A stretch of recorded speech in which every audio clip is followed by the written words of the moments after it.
Oh, good to see you again, man. Of course, man, always with the freshest cut and then some. Already. Yep. Let's talk about just the whole prep today. How you feeling going in to another New York week? Yeah. I feel pretty good. Like, the track feels good. Obviously, I ran here last year. It was a pretty decent time. And so hopefully the weather permits, like holds up and the sun will come out tomorrow. I think it should be pretty good. Like this, I feel like this is the meet where you want to like try to put it all together, feel really good, and then try to like duplicate it in 2 weeks. So I'm excited about it. I felt good, so it should be good for me. You raced a lot this spring. Feeling good about that and everything's going into place? Yeah, I feel like I definitely I needed the reps. I needed the reps, and I feel like I needed to like be able to feel and like see the race from like different perspectives and angles, and you know, like I don't know, I'm learning a lot about this track and field as being an elite sprinter.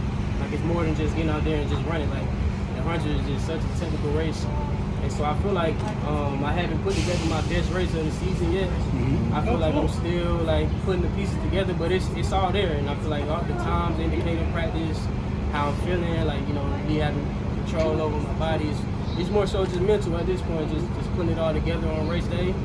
And I feel like if I do that, like, and I put together, you know, my best race, I'm capable of something pretty good. So.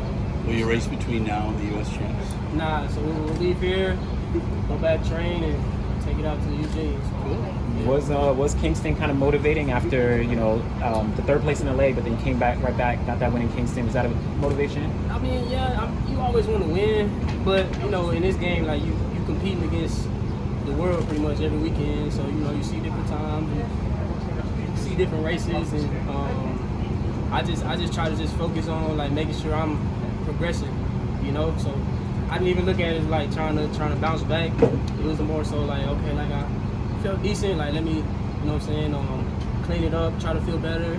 And I feel like I did that. It still just wasn't my best, but I feel like having some time to train since then and coming into this race, it'll be a lot better for me. So Being a student of the game like you are, man, and how you growing, what was the biggest thing for the 100 for you that you not only learned but were able like to master? Ooh,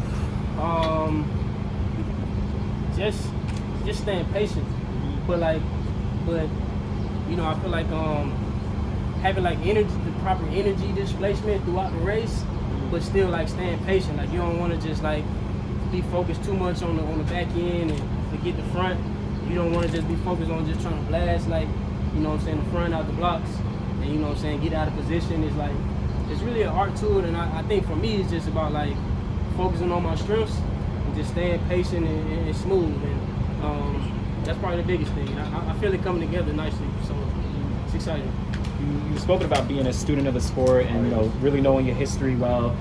Is there a sprinter in the past 100, 200, or whoever it may be that you kind of look at as that's the person with that perfect form? That's the person who's executed, you know, a 100-meter race perfectly.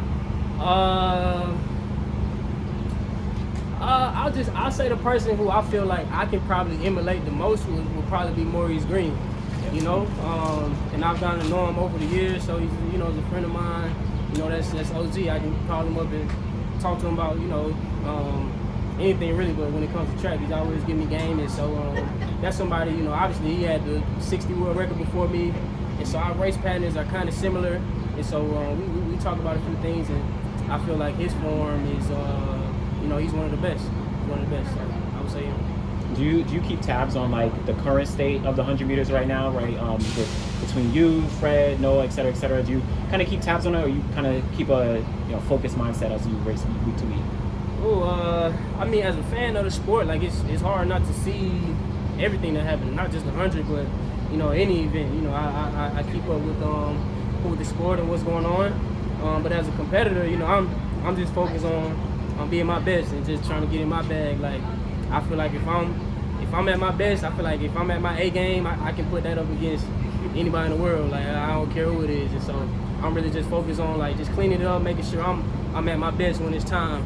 And I feel like if I can do that, like anybody know that they'll have to come with it too. And no question, not only with the start, but also want to ask you, man, if you were a commissioner of track, what would be one rule that you put into place for the sport if you were commissioner? Ooh, I would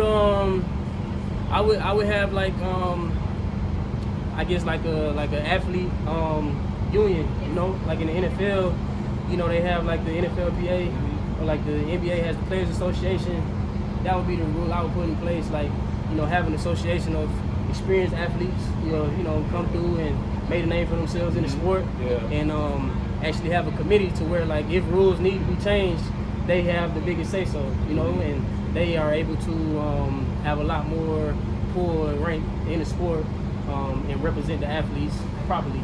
So that would probably be what I would put in place.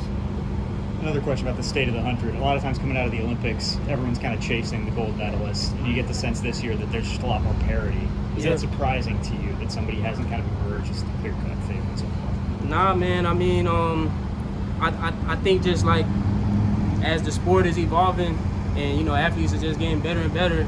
Like I feel like that makes it more exciting. That, like it's anybody's game.